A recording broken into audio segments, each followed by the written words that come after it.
చిన్నప్పటి నుంచి ఉన్నాను, చిన్నప్పటి నుంచి అదే అలవాటైంది. 45 ఏళ్ళు ఎక్స్పీరియన్సే ఉంది నాకు. నాకు 5-6 ఏళ్ళ కాడి నుంచి చూస్తూనే ఉన్నా. 5-6 ఏళ్ళప్పుడు మనం ఏం చేయలేం కదా.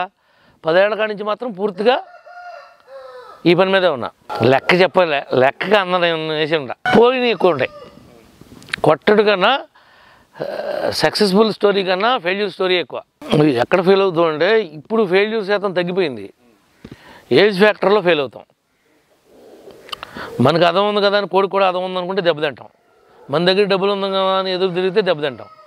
ఆ రకంగా ఫెయిల్ అయ్యి ఉంటాం. 100 పళ్ళు కొడదామని వెళ్తాం. మాస్టర్ కూడా నీకు అబద్ధం చెప్పాడు, మాస్టర్ కూడా కొడదామని వెళ్తాడు. మాస్టర్ని దొంగ మాటలు చెప్పొద్దని చెప్పండి. మాస్టర్ కూడా మొత్తం దోసేద్దామని వెళ్తాడు పాపం. పెద్ద ఆశ, కూతుగా ఆశ ఉండదు మాస్టర్కి పాపం. ఎందుకంటే రిస్కులు కూడా అట్లా ఉంటాయిలే. దాంతో మొత్తం కొట్టేద్దామని వెళ్తాడు పాపం. కానీ ఒక్కొక్కసారి కొట్టగలుగుతాడు, ఒక్కొక్కసారి కొట్టలేడు కదా. నేనేమి ఆడ స్థాయి కాదు నాది. ఆడది వేరు, నాది వేరు. వాళ్ళు బ్రీడింగ్ చేస్తారు, వాళ్ళు అమ్ముతారు. నాది సేల్ పర్పస్ లేదు. నాకు సరదాగా పెంచుకుంటాం, పందేలు వేయడం తప్ప సేల్స్ లేదు కదా నాకు. వాళ్ళంటే సేల్స్ ఉంది, వాళ్ళకి బ్రాండ్ ఉంది. వాళ్ళకి నాకు బ్రాండ్ ఉన్నా నేను మార్కెటింగ్ చేయను, ఓన్లీ పెంచుకుంటాం. వాళ్ళకి పని కట్టుకుని కృషి చేసేది ఏం లేదు. కానీ ఎప్పటి నుంచో ఇంకా చిన్నప్పటి నుంచి అలవాటు ఉంది కదా, దాని మీద అట్లా నడిపిస్తున్నాం అంతే. నేనంత మీరు అనుకున్నంత ఎక్స్పర్ట్ని కాను నేను బ్రీడింగ్లో. నేను చాలా చిన్నోడిని. ఇప్పుడు వాళ్ళంటే కమర్షియల్గా చేస్తారు. నేనంటే నాకు కావాల్సిన వరకు నేను బ్రీడింగ్ చేపిస్తా తప్ప నేను కమర్షియల్ కాదు నాది. ఇప్పుడు ప్రభాకర్ గారైనా, మీరు అన్నట్టుగా రాజు గారైనా, ఇంకొకళ్ళైనా వాళ్ళు దాన్ని ఒక వ్యాపారంగా మలిచారు. వాళ్ళు ఆ రకంగా డెవలప్ చేస్తున్నారు. ఇప్పుడు ఏంటంటే మీ మీడియా వచ్చిన తర్వాత, ఈ సెల్ ఫోన్స్ వచ్చిన తర్వాత, వాట్సాప్లని, ఫేస్బుక్లని, యూట్యూబ్ అని ఈ ఛానల్స్ వచ్చిన తర్వాత కొద్దిగా ఎక్కువ జనం అవగాహన చేసుకుంటున్నారు. అప్పుడు ఇంత బ్రీడ్ లేదు, ఇంత డెవలప్మెంట్ లేదు, ఇంత పబ్లిసిటీ లేదు. రెండోది, ఈ కోళ్ళు అనేది కొనుక్కొచ్చి దెబ్బతింటున్నారని మీరు అన్నారు. ఇది ఒక చిన్న కుటీర పరిశ్రమ అయిపోయింది. మీరు సుమారుగా ఈ మండలం చూసుకుంటే ఇలాంటివి ఒక 100-150 ఉంటాయి.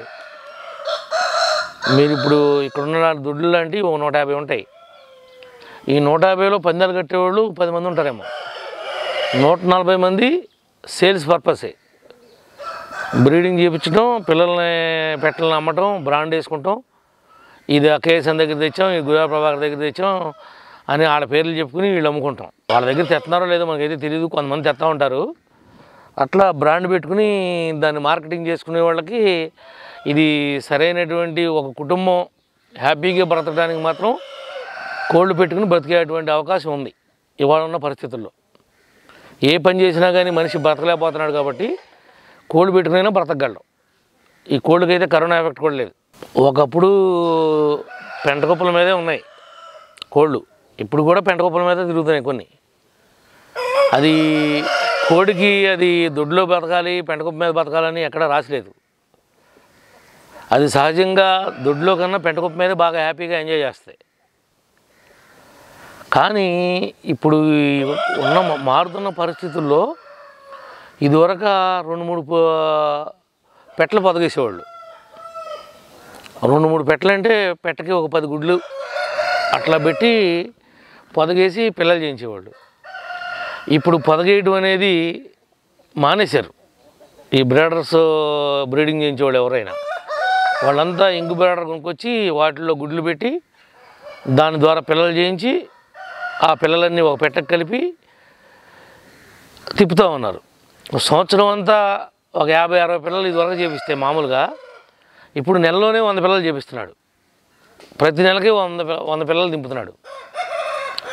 అంటే ఏంటంటే వీనికి సేల్స్ ఎక్కువైంది కాబట్టి, మార్కెటింగ్ ఉంది కాబట్టి ఎక్కువ పిల్లలను తీసి ఎక్కువ పిల్లలను అమ్మగలుగుతున్నాడు. ఎంత ఎక్కువ తీసి అమ్మగలిగితే అంత ప్రాఫిట్ ఉంటుంది. ఆ ఉద్దేశంతో ఇదివరకు బిజినెస్ మోటివ్ లేదు. అందరి దగ్గర ఏదో నాటుగా దొరికేవి కొనుక్కునేవాళ్ళు, వాటినే పందాలు కట్టుకునేవాళ్ళు. ఇప్పుడు పందాలు కట్టడానికి కూడా ఒక బ్రాండ్ లేకపోతే కనుక దానికి మార్కెటింగ్ లేదు. ఆ బ్రాండ్ పేరు మీద ఎక్కువ చేసి సేల్స్ చేసుకుంటున్నారు. జాతి అనేది లేదు, అందరి జాతి ఒకటే. కేఎస్ఎన్ జాతి ఒకటే, ప్రభాకర్ జాతి ఒకటే, మా జాతి ఒకటే, అందరి జాతి ఒకటే. అది ఇప్పుడు ఒక 100 మంది మనం స్కూల్లో పిల్లలను చూస్తే 100 మందిలో 4-5 పిల్లలు టాపర్స్ అవుతారు. 100 మంది పిల్లల్ని ఒకే రకంగా ఒకే స్కూల్లో ఒకే టీచర్ పాఠాలు చెప్పినా వాళ్ళకేమి ఈ 5లాగా ఆ 95 మంది అవరు. దీనిలో కూడా అంతే. ఆ 5% 100కి 5 కోళ్ళు ఎక్స్ట్రాడినరీ కోడిపుంజులు వస్తాయి. అవి ఇప్పుడు వల్ల కానీ దాని పూర్వం వాటి తల్లిదండ్రులు తాతల వల్ల కానీ ఇంకో దాని వల్ల కానీ ఎక్స్ట్రాడినరీగా ఆ పోట్లాట స్పిరిట్ వస్తుంది. ఆ వచ్చిన వాటిని చూపించుకుని వీళ్ళు మిగిలిన వాటిలన్నింటినీ తుక్కుబుక్కు అమ్ముతారు అంతే. భీమవరం అనేది కొడుతుందని మీరు అనుకుంటున్నారు. మీకు ఎవడో చెప్పుంటాడు భీమవరంలో కొడద్దని. భీమవరంలో కొడద్దే ఏలూరుది కొట్టదని ఏమి లేదు ఎక్కడ. భీమవరం అయినా ఏలూరు అయినా జాతి అంతా ఒకటే. గతంలో నువ్వు అన్నట్లుగా ఇడిగాళ్ళు ఉంటాయి, వాటిని అసలీ కోడిపుంజులు అంటారు, రేజాలు అంటారు, రకరకాల బ్రీడ్లు ఉండేవి. ఏవి ఒక్కొక్కటిగా నమ్మకం ఒక్కొక్కటి. అసలీ పెట్టకి మామూలు పుంజుకి కలిపితే కనుక మంచి పుంజులు వస్తాయి అంటాడు ఒకడు. ఒకడు ఇన్బ్రీడ్ అయిపోద్ది, మన పెట్టలే మన పుంజులు కలపకూడదు, బయట నుంచి పెట్టలు తేవాలంటాడు. ఒకడు బయట నుంచి పుంజులు తేవాలంటారు. ఎవరి సిస్టమ్ ఆడదమ్మా. దీనిలో ఇది అని చెప్పలేం. కానీ ప్రతి 100లో మాత్రం 5 ఎక్స్ట్రాడినరీ కోడి పిల్లలు ఎవరి దగ్గరైనా పడతాయి. ప్రతి 100లో 5 ఎక్స్ట్రాడినరీ కోడిపుంజులు పడతాయి. ఆ 5ని పెట్టుకునే మార్కెటింగ్ చేస్తారు ఎవడైనా. ఇప్పుడు ఆ 100 ఉంటే నా దగ్గర కూడా 5 వస్తాయి. ఆ 5లో కొన్ని మంచి రావచ్చు, వాటిని కాదనలేము మనం. మన దగ్గరే కాదు, ఏమీ లేనివాడు పెంటకొప్పల మీద దగ్గర కూడా 100 పిల్లలు ఉంటే కనుక ఆడి దగ్గర కూడా 5 వస్తాయి. పెంటకొప్పల మీద పెరిగితే కూడా. పెంటకొప్పల మీద పెరిగింది మంచి పనికి మాలిందని మనం తీసేయలేం. అంటే వాడు వేసేటువంటి పెట్టలు కానీ పుంజులు కానీ ఎంతో కొంత వాసన లేని వాటిని ఏరు ఎవరో వాసన ఉన్న వాటినే వేస్తారు. దానివల్ల మంచి పుట్టడానికి అవకాశం ఉంటుంది. ఇప్పుడు ఇంక్యుబేటర్తో పుట్టిన వాటికి తెలివితేటలు ఉండవు, అవి పోట్లాడవు అనే విషయం నాకు తెలియదు. ఎందుకంటే నేను ఇప్పుడు పెట్టలేదు ఇప్పుడు దాకా. అట్లా అని ఆటల్లో పుట్టిన పందాలు కొట్టుకోకుండా పోయినట్లుగా కూడా ఎక్కడ మనం సైంటిఫిక్గా చెప్పలేం. ప్రూవ్ కాలేదు అదేమి. ఎవరు వీళ్ళేం టెస్టులు చేయలే. ఓ మాటలో చెప్పాలంటే ఇప్పుడు ఎవరైనా మామూలుగా ఈ కలిపి పుట్టిన తర్వాత ఆడు కూడా పెట్టకేస్తాడు. దానిలో పిల్లలు తీపిచ్చినా సరే దాన్ని ఒక పెట్టకి కలిపి ఆ పెట్ట సంరక్షణలోనే పెరుగుతాయి. అవి కూడా ఆ పెట్టకి అడాప్ట్ చేస్తారు వాటిని. దాన్ని మనం అంత చెప్పలేం మనకున్న అనుభవంతో. ఏదేమైనా ఇప్పుడు మారుతున్న పరిస్థితుల్లో కోడిపందాలు అనేది ఒక క్రేజ్ గేమ్ అయిపోయింది. ప్రతి గ్రామంలో కూడా పల్లెటూరులో ప్రతిరోజు ఇంచుమించుగా ఈ కరోనా టైంలో తప్ప ఎక్కడో సాట గ్రామీణ వాతావరణంలో పందాలు వేస్తూనే ఉంటున్నారు. ఏమంటారు, వాడికి కావాలి కోడి కావాలి కాబట్టి కంపల్సరీగా కొనుక్కోవాలి. కొనుక్కున్నప్పుడు ఆటోమేటిక్గా అమ్మినోడికి డబ్బులు వస్తాయి. వీడికి ఉపాధి, వాడికి సరదా. వాళ్ళందరూ కూడా దాన్ని ఏమంటారంటే భీష్ముళ్ళు లాంటి వాళ్ళు, పితామహులు వాళ్ళు చెప్తారు తప్ప పెట్ట ఉండాలి, కాలు ఎట్టు ఉండాలి, కన్ను ఎట్టు ఉండాలి, ఇవి ఉండాలని చెప్పి ఆ పితామహులతో మేము పోటీ పడలేము, మేము పోల్చుకోవాలి. నా దృష్టిలో ఎలా ఉన్నా ఎంతో కొంత వాసన ఉంటే చాలు దానికి. దాని తల్లో తండ్రో ఎన్నో కొంత పందాలు కొట్టి కొద్దిగా పర్వాలేదు అని అనుకుంటే నేను సరిపెట్టుకోగలను. కానీ వాళ్ళు అట్లా కాంప్రమైజ్ కారు. వయసులతో సంబంధం కానీ ఇంకోటి కానీ నాకేమీ తెలీదు. నేను 40 ఏళ్ళలో ఉన్నా కోళ్ళలో. నాకు ఆ పిచ్చ, బ్రీడింగ్ పిచ్చ, సేల్స్ పిచ్చ లేదు. అవి వాళ్ళు సేల్స్ చేస్తారు కాబట్టి వాళ్ళు దాని మీద దృష్టి ఎక్కువ పెడతారు. నేను పందెం కట్టడం వరకే, దాన్ని పందెం వేసేయడానికి ప్లాన్ చేసుకుంటా తప్ప నేను దాని పిల్లలు దింపుదాం అట్ట చేద్దాం అని నేనేమి ఆలోచించను. రెచ్చివాటం అన్నా మెట్టవాటం అన్నా ఒకటే. అంటే రెచ్చివాటం అన్నా మెట్టవాటం అన్నా ఒకటే. అంటే అది అట్లా తోకట్ట పైకి ఉంది కదా, అది పొడుకుందే, అలా ఉన్నదాన్ని రెచ్చివాటం అంటారు. ఇది సమాంతరంగా ఉంది. అవన్నీ మీరు పెరుగు టైప్ అని, ఆ టైప్ అని, ఈ టైప్ అని ఆ గుడివాడ మాస్టర్కి బాగా తెలుసు. గుడివాడ మాస్టర్తో పాటు కేఎస్ అని కూడా చెప్తారు ఆయన. ఈ పెట్టకి, ఈ పుంజుకి, దీనికి బ్రీడింగ్ చేపిస్తే ఈ పిల్లలు వస్తాయి, ఇలాంటి రంగులు పుడతాయి, ఈ విధంగా పోట్లాడతాయని వాళ్ళు దాని మీద వాళ్ళు ప్రాక్టీస్ చేస్తారు. వాళ్ళకి ఆ నాలెడ్జ్ ఉంది. ఇప్పుడు కేఎస్ఎన్ కన్నా మంచి బ్రీడ్ ఉన్నాడు ఉన్నాడు, మాస్టర్ కన్నా మంచి బ్రీడ్ ఉన్నాడు. కానీ ఆడు బయటికి రాడు. ఆడు బ్రీడ్ గురించి ఆడు చెప్పుకోలేడు. వాడు చిన్నప్పుడే అమ్మేస్తాడు. ఆడు ఏళ్ళ దగ్గర కొనుక్కెళ్ళిన పెట్టలే, ఏళ్ళ దగ్గర కొనుక్కెళ్ళిన పుంజులే ఆడ దగ్గర కూడా. వాడు చిన్నప్పుడే తొందరగా డబ్బులు చేసేసుకుంటాడు. వీళ్ళంటే బ్రాండ్ ఉంటుంది కాబట్టి వీళ్ళు ఎప్పుడైనా మార్కెటింగ్ చేసుకోగలరు కాబట్టి వీళ్ళు ఒక స్టేజ్ వచ్చే వరకు ఆపుతారు తప్ప. కాదే అసలు అట్లా కాదు. ఇప్పుడు ఈ కేఎస్ఎన్ని మాస్టర్ని వీళ్ళందరినీ నాతో తిట్టిద్దామని ఏమైనా కార్యక్రమం ఇది. నా ఫ్రెండ్సే వాళ్ళందరూ. నేను కూడా వాళ్ళ దగ్గర కోడిపేటలో పుంజులు తెచ్చుకుంటూ ఉంటాను. వాళ్ళని సలహాలు అడుగుతూ ఉంటాను. నాకు వాళ్ళకేం క్లాసులు లేవు. అందరితో ఫ్రెండ్షిప్గానే ఉంటాను నేను. ఇది ఇప్పుడు అదృష్టం ఉండాలి. మనం ఏం చెప్పలేము కోడిపందాల్లో. కోడిపందం అంటే మట్టి కుండతో సమానం. మట్టి కుండతో నీళ్ళు మోస్తుంటే ఎప్పుడైనా ఊడిపోద్ది అది. కోడిపుంజు పొడిచింది, ఎన్ని పందాలు పొడిచినా ఎప్పటికప్పుడు చచ్చిపోద్ది అది. ఇది సావదు, దీనికి మరణం లేదని చెప్పగలిగేవాడు ఎవడో లేడు. ఏమంటావు? నాగార్జున కూడా పెట్టలేని పుంజులు కొన్నాడు అనుకో, అవి నీ అదృష్టం బాగుండి నీ ఫేత్ బాగుండి 4 పందాలు కొట్టినాయి అనుకో ఎక్కడన్నా పెద్ద పందాల్లో, నీ చుట్టూతో కూడా తిరుగుతూ ఉంటారు. నువ్వు కేఎస్ఎన్ జతకే మాస్టర్ జతకే ఎక్కేస్తావు. ఎందుకంటే నీ దగ్గర అందులో మీడియా ఉంది, నీది నువ్వే పెట్టుకోవచ్చు. మేమైతే నీలాంటి వాళ్ళని మమ్మల్ని ప్రమోట్ చేయరా బాబు అని అడగాలి. ఏమంటావు? నువ్వు కూడా ఆడ స్థాయికి వెళ్ళిపోవచ్చు. అది పెద్ద విషయం కాదు నాకు తెలిసి అయితే. ఇప్పుడు కేఎస్ఎన్కి ఎన్నో 40 ఏళ్ళు పట్టింది ఇండస్ట్రీ అంటాడు. మాస్టర్ నడితే నా జీవితమే దీంట్లో అయిపోయింది అంటాడు. ఇప్పుడు నువ్వైతే 1 ఇయర్లోనే వచ్చేయచ్చు. ఎందుకంటే నీ దగ్గర ఇది ఉంది కదా టెక్నాలజీ. దీన్ని అడ్డం పెట్టి నువ్వు వాళ్ళతో పాటు సమానంగా రాణించవచ్చు నువ్వు కూడా.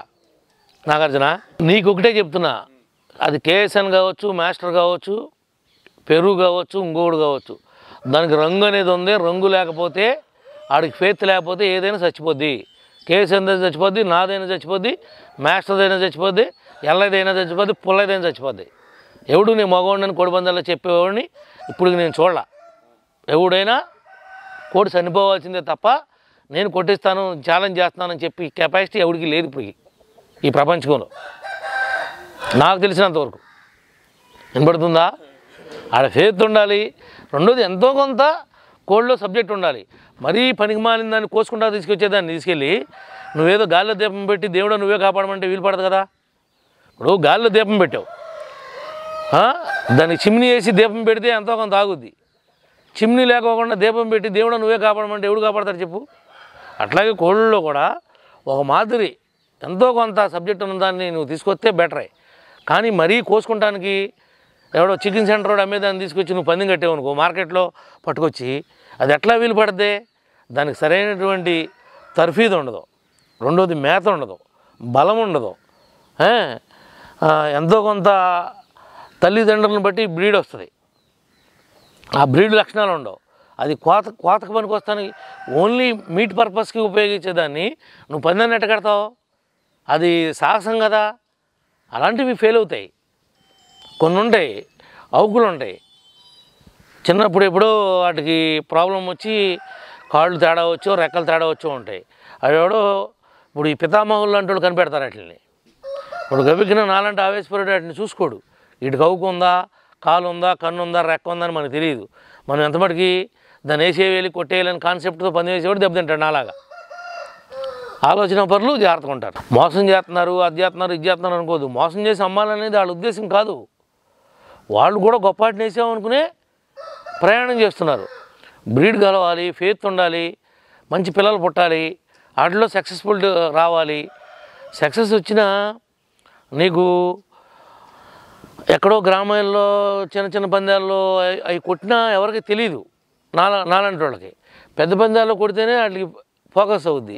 ఇప్పుడు కేఎస్ఎన్ లాంటి మాస్టర్ లాంటి ఇంకా వేరే వాళ్ళు లాంటి వాళ్ళు పెద్ద పెద్ద వాటిల్లో కొడతాం వలన వీటికి పెద్ద బ్రాండు నేమ్ క్రియేట్ అవుతుంది. అదే చిన్నోడేమో ఊళ్ళో పల్లెటూరులో ఎత్తుండే వాడి దగ్గర కొడుతున్నా కానీ ఎవరికి తెలియదు అనమాట. అవన్నీ నువ్వు నన్ను అడగకూడదయా.